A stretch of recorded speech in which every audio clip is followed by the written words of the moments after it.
C'est l'un des plus anciens vignobles de Nouvelle-Aquitaine, mais c'est surtout celui qui a connu un destin spectaculaire en donnant naissance à une eau-de-vie connue dans le monde entier. Bienvenue au milieu des 75 000 hectares de vignes que compte l'appellation Cognac. Aujourd'hui, nous vous invitons à pousser les portes d'une grande maison pour découvrir les secrets de fabrication de ce spiritueux, avec notamment un moment rare, un privilège, la naissance d'un cognac. Nous verrons aussi pourquoi cette histoire s'est écrite ici, le long du fleuve Charente, à Cognac, ville de naissance de l'un des plus fameux rois de France, François Ier. Enfin, nous irons dans une petite propriété familiale, une autre dimension, mais une même passion, cap sur Cognac, secrets et savoir-faire.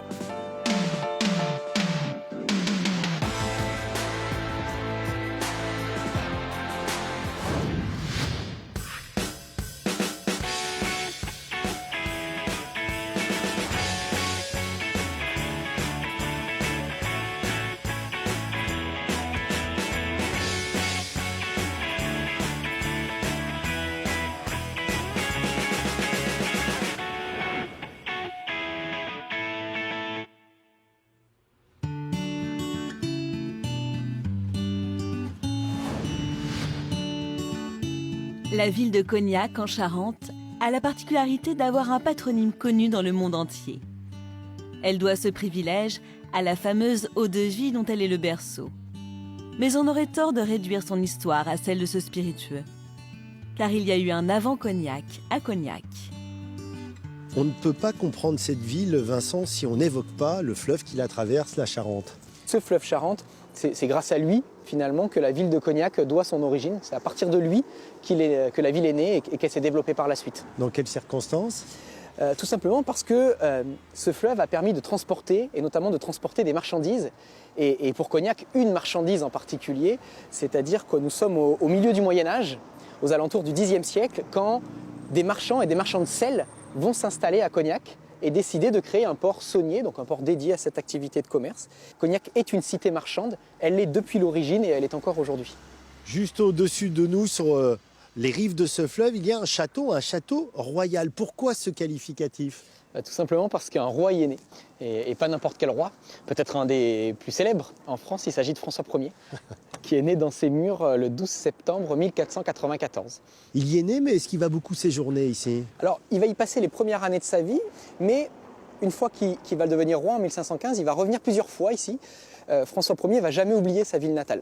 Les Cognacés vont obtenir le privilège d'être exemptés de toute taxe et impôt pendant toute la durée de son règne, ce qui n'est pas négligeable, ça représente plus de 30 ans.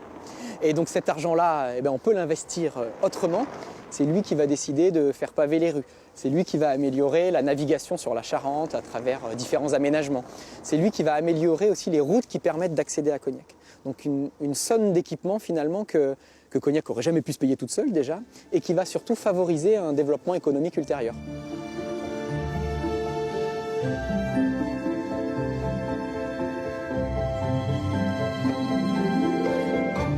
Et nous arrivons maintenant à la rue Saulnier, qui, comme son nom l'indique, incarne finalement l'emplacement du commerce du sel à Cognac au Moyen-Âge. C'est la proximité du fleuve qui va conditionner leur installation, de même que plusieurs siècles après, les marchands de Cognac, ce coup-ci, vont s'installer exactement au même endroit. Alors la question mérite d'être posée. Dans quelles circonstances on a, entre guillemets, inventé le cognac à Cognac ? Après le sel, on a fait un peu de vin quand même sur le territoire. Les marchands hollandais qui avaient des habitudes commerciales sur la Charente, notamment pour aller acheter des papiers à Angoulême, ramenaient du vin dans leurs bateaux. Sauf que le problème qui se posait, c'est que ce vin-là, non seulement prenait de la place sur le bateau, et puis en plus, le vin avait le temps de tourner, le temps de rentrer aux Pays-Bas. Et c'est là qu'est venue l'idée de brûler ce vin, c'est-à-dire de le distiller. Les marchands hollandais vont pouvoir non seulement réduire les volumes du vin sur les bateaux, mais aussi stabiliser en quelque sorte ce vin qui ne tournera plus le temps du voyage. L'idée de départ, c'est véritablement de le conserver et après de le remodifier une fois arrivé à bon port, aux Pays-Bas notamment. Donc c'est petit à petit, progressivement, que finalement on va se rendre compte que ces eaux de vie sont de qualité et qu'on va s'en servir en tant que telles.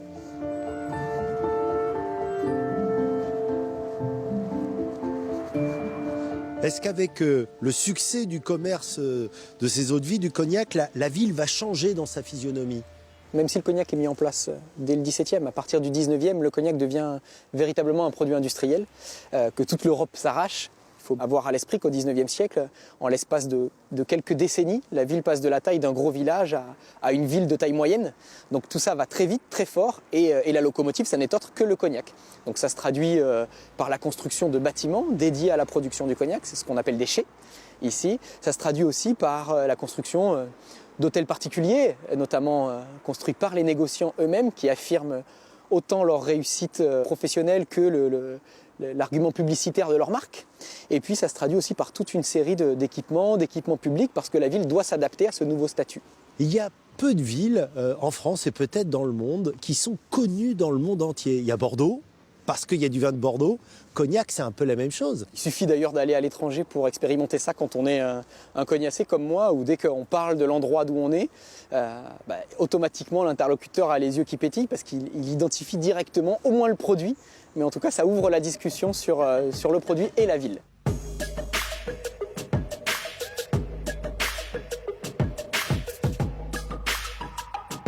À partir du XVIIIe siècle, les grandes maisons s'installent dans la ville. Hennecy, Rémy-Martin, Otard, Delamain, Courvoisier, sans oublier l'une des plus anciennes, créée en 1715 par un jeune Anglais de 21 ans, Jean Martel. D'abord maison de négoce, l'entreprise va très vite avoir une activité de production. Dans ces bâtiments, à quelques kilomètres de la ville, tous les automnes, on met en chauffe les alambics pour transformer le vin en eau-de-vie.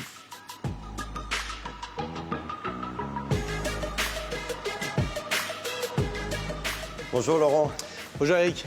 Que cet endroit est impressionnant. Il y a combien d'alambics au total dans la distillerie? Alors ici, on a 24 alambics qui fonctionnent 24 heures sur 24, 7 jours sur 7.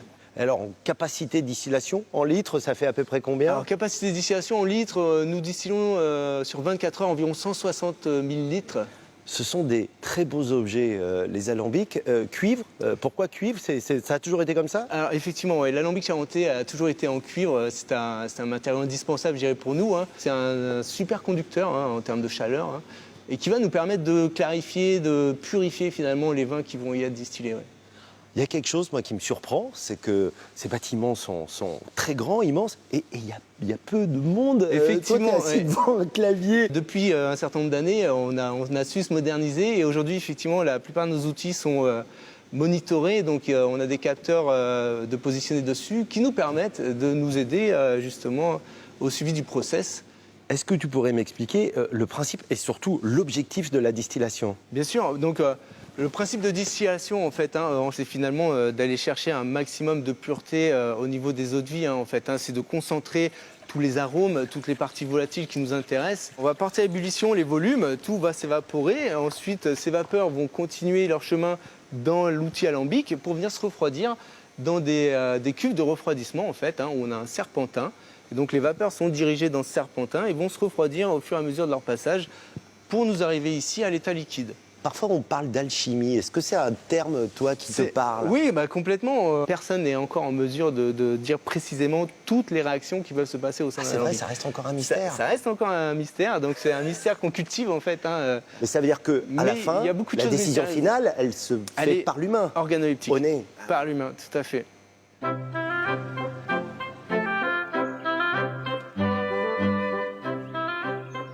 Direction le domaine de Chanteloup, dominé par ce château au surprenant style néo-normand, le fruit d'une histoire d'amour. Car c'est pour faire plaisir à son épouse, née en Normandie, qu'Édouard Martel décida en 1930 de transformer la maison forte médiévale qui s'élevait ici en château d'agrément évoquant la région natale de sa femme. Mais Chanteloup est surtout réputé pour accueillir les chais de vieillissement, dans lesquels arrivent les eaux de vie tout juste distillées. Pénétrer dans ce chai, Christian, j'ai l'impression que ça éveille tous les sens. D'abord visuel, parce que c'est très impressionnant, mais aussi il y a ce parfum très agréable du bois. C'est vrai que c'est magique ici. C'est un de nos chais qui contient que des fûts de chêne, parce que c'est obligatoire par le décret d'appellation. Et également, donc, ce chêne va donner la couleur et les arômes à nos eaux de vie. Un vieillissement de cognac, c'est un minimum de combien? C'est un minimum de 2 ans. Minimum de 2 ans au fût de chêne pour aller sur des décennies. Comment on a découvert qu'il y avait un intérêt à mettre des eaux-de-vie dans des barriques en chêne pour le faire vieillir et lui donner toute sa saveur? Comme toutes les eaux de vie ne pouvaient pas partir en même temps, donc ils se sont mis à stocker les eaux de vie en attendant donc le départ de la prochaine gabarre. Et là, on s'est aperçu qu'au bout de 2 ans, 3 ans, 4 ans, l'eau de vie se bonifiait, changeait de couleur et prenait des arômes extraordinaires. C'est une quasi-découverte fortuite, ça. C'est un petit peu ça, oui. Ouais, c'est un petit peu ça.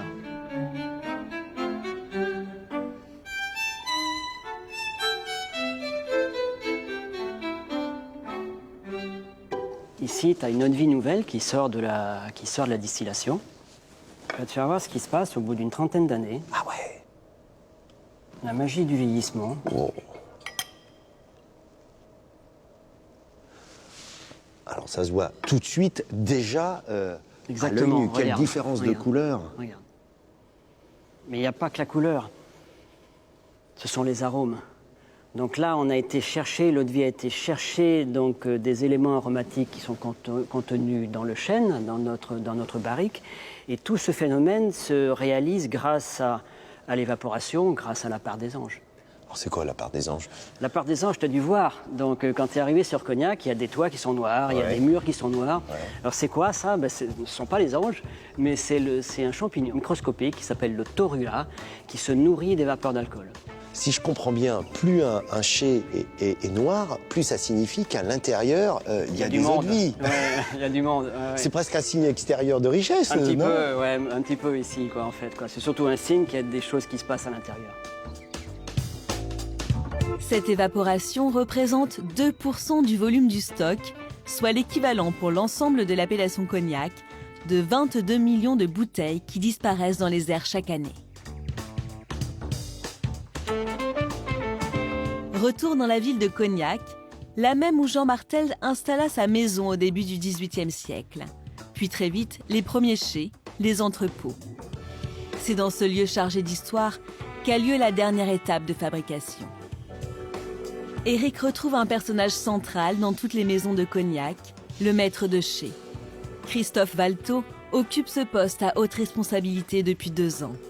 Aujourd'hui, il nous convie à assister à un moment rare, l'élaboration d'un cognac.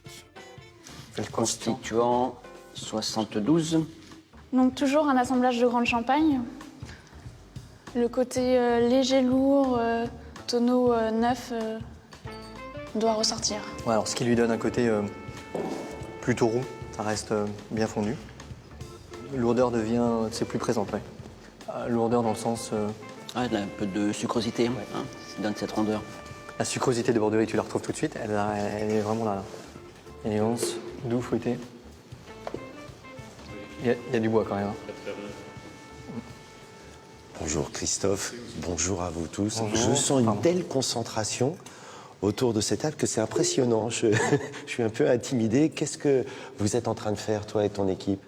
Alors, après le vieillissement et quand on estime que l'eau de vie va être utilisable, on fait une dernière étape avant l'assemblage, avant la création de l'assemblage. On va déguster l'ensemble des eaux de vie identifiées. On revérifie la recette avant de réaliser ce qu'on appelle la montre, qui est l'assemblage en petits volumes du cognac. Et là, on est sur la dernière étape avant de le proposer à nos consommateurs. Alors, je découvre beaucoup de verres, beaucoup de bouteilles. Ça veut dire qu'il y a potentiellement combien d'échantillons, combien d'eau de vie différentes qui peuvent rentrer dans la recette, comme Exactement. Alors là, on tu est dis. sur la dernière étape, donc on a déjà préassemblé. Ici, par Ah oui. exemple, il y a une dizaine d'eau de vie. Voilà, on a déjà commencé à préassembler. Là, c'est la dernière, il y en a 27. Donc 27 assemblages, donc encore plus d'eau de vie, en fait. Oui, alors derrière, il y en a 150, en fin de compte.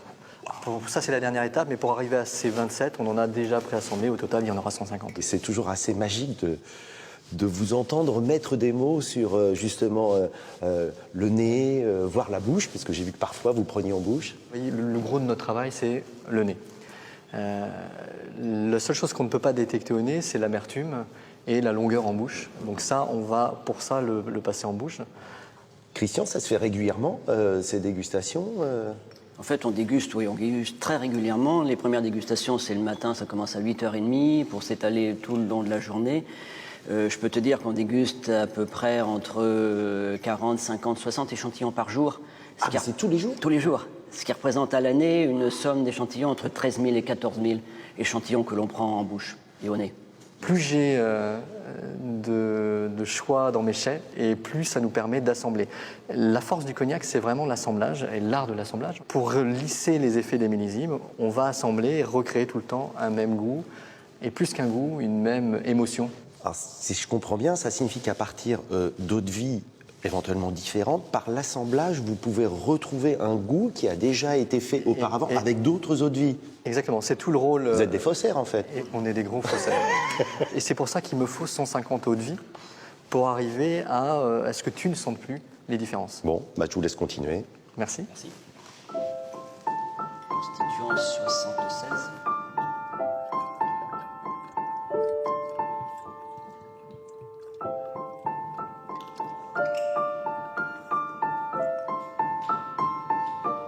Christophe, vous avez dégusté, testé tous les échantillons. Qu'est-ce qui se passe maintenant? Patrice est en train d'assembler et de mettre exactement chacune des proportions pour faire ce qu'on va appeler la montre, avoir l'échantillon parfait et la proportion de chacun des éléments. C'est à la goutte près. Oui, tout à fait. Ouais. C'est important de respecter la proportion parce que ça peut changer complètement le goût. Ce savoir-faire, ce nez, ça demande quoi? Une hygiène de vie, j'imagine, impeccable. Mon instrument de travail, c'est mon nez. Dans l'équipe, on n'a pas de fumeurs, on n'a jamais fumé ni les uns ni les autres. On a effectivement une hygiène de vie particulière pour bien nous protéger le palais et le nez. C'est-à-dire que tu as un référentiel, il ne faut pas qu'il bouge. Exactement, je ne peux pas changer de parfum, parce que pour arriver à reproduire sans arrêt le même cognac, il faut absolument que tu aies toujours la même capacité. Tu es un très jeune maître de chai. Tu sens parfois le poids de l'histoire d'une maison qui a plus de 300 ans. Je suis le 9e maître de chai de la maison, donc il y en a peu. C'est des choses qui se passent de maître de chai à maître de chai. On est un témoin du temps. Alors, je voulais t'emmener dans un lieu qui m'est cher, et s'il devait y avoir un paradis sur Terre, ça serait celui-ci. Et quand on dit paradis, c'est pour aller voir nos ancêtres, et c'est exactement ce que je veux te proposer.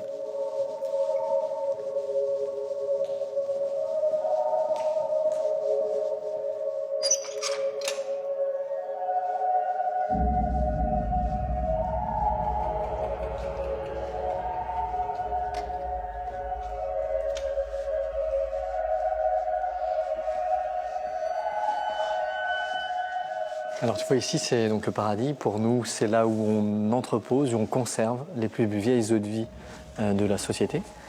Et donc on a plus de 200 ans d'histoire qui s'échelonnent ici.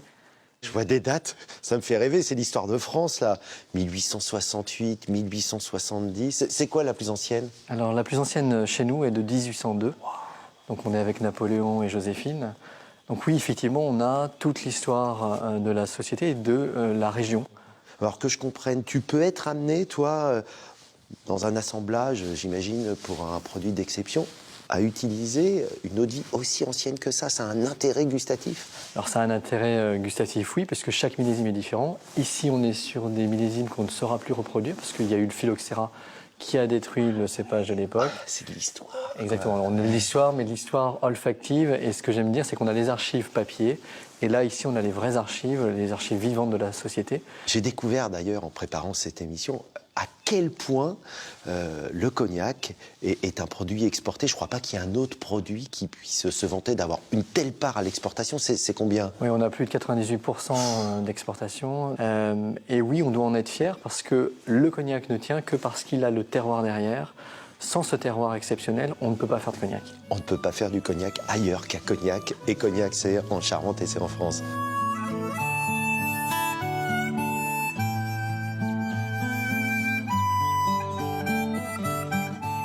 Depuis plus de 4 siècles, cette région vit de la production et de la commercialisation de ses eaux de vie. À côté des grandes maisons, on trouve plus de 4000 viticulteurs bouilleurs de cru qui, à leur échelle, perpétuent la tradition. Nous voici chez les Frères Moine, une entreprise familiale où l'on cultive non seulement la vigne, mais aussi un certain esprit frondeur. Salut Gabriel. Bonjour. J'adore l'ambiance qu'il y a dans vos chais. Il y a combien de barriques au total ici? On a environ 300 barriques dans ce chai ici. Alors ici, on est dans la partie pinot rosé et on va avoir l'autre côté pinot blanc. Et à l'étage, on va avoir et du pinot aussi et du cognac. Raconte-moi comment a commencé l'aventure, l'histoire des frères moines. Alors, à la base, les frères moines, c'est notre père et notre oncle qui se sont associés dans les années 80 pour reprendre une exploitation et créer une exploitation, un domaine viticole. Pour qu'on comprenne un petit peu la différence entre une entreprise familiale et puis les grandes maisons de négoce, c'est quoi l'échelle de valeur ? Un des meilleurs chiffres qu'on pourrait citer, c'est quand la plus grande des maisons vend 7 bouteilles de cognac à la seconde. Moi, ici, je vais vendre 7 bouteilles de cognac sur une semaine. Ah ouais. Donc on est bien évidemment dans un univers plus modeste, mais c'est Bien aussi sûr. une façon peut-être différente de travailler. C'est une façon différente, mais il y a besoin en fait des deux pour pouvoir fabriquer le cognac. Alors d'ailleurs, explique-moi ce que ça signifie exactement, viticulteur bouilleur de cru, ce que vous êtes, vous. Alors, un viticulteur bouilleur de cru, c'est quelqu'un qui possède ses vignes à destination de cognac, qui va transformer le jus de raisin en vin et ensuite transformer ce vin en eau de vie. C'est-à-dire qu'il y a aussi Qui possède l'appareil pour distiller. Voilà, qui possède la distillerie. Alors les frères moines, on l'a compris, ça commence avec ton père et ton oncle. Ça s'appelle toujours les frères moines. Pourquoi ? Parce que depuis quelques années, mon frère est revenu sur l'exploitation et on a décidé de continuer l'aventure ensemble et de continuer à créer des nouveaux produits et de nouvelles choses.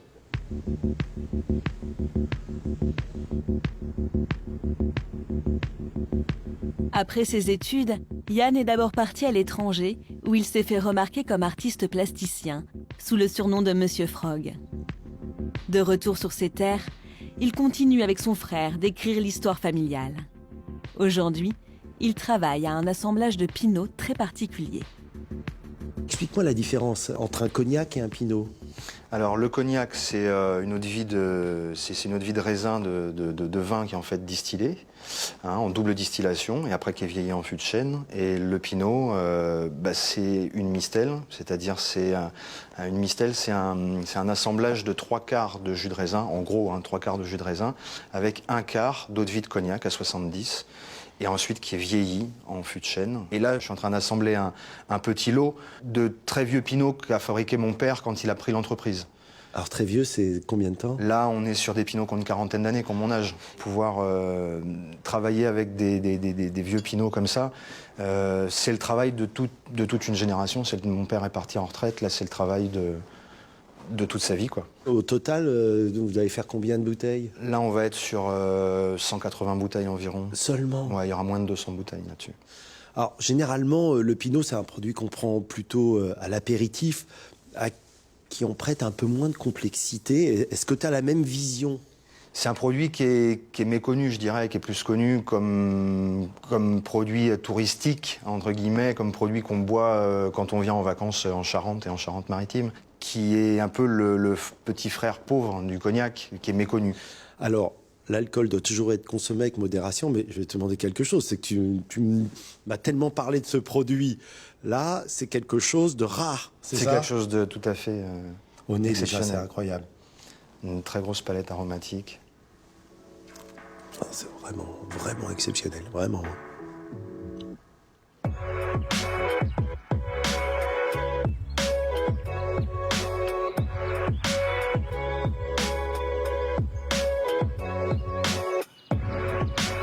Yann, qu'est-ce que c'est cette grande fresque murale ?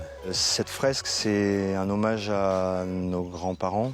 Et c'est une fresque qui a été faite dans le torula, qui est l'identité, le torula comptonensis, donc ce champignon qui... Le fameux champignon noir. Voilà. qui est donc l'identité un peu cognacèse. Et l'idée, c'était de venir gratter cette race luxueuse à l'aide d'un Karcher et à l'aide de bombes à la craie également, de faire apparaître ces visages sur notre chai. Gabriel, bien faire et laisser dire, je voyais marquer, c'est quoi ça ? C'était une devise de notre grand-mère qui nous a transmis beaucoup de valeurs, notamment les valeurs de la terre. Et c'était une de ses expressions préférées. Le cognac, les pinots d'exception, ce sont des produits de luxe, mais vous, dans votre travail au quotidien, le luxe, c'est quoi ? Le luxe, c'est faire les choses sérieusement, sans se prendre au sérieux. Le luxe, c'est travailler avec des gens qu'on aime, c'est travailler avec des produits qu'on aime. Le luxe, c'est être en contact avec la nature. Le luxe, c'est travailler en famille. Le luxe, c'est le matin comme quand vous êtes arrivé ce matin, voir le soleil se lever sur les vignes, voir les paysages qu'on peut voir quand on est à travailler dans la terre. Finalement, ce luxe, ce sont des choses simples à en parler, mais c'est des choses simples qu'il faut aller chercher. Qu'il faut aller chercher en permanence et réinventer de temps en temps aussi.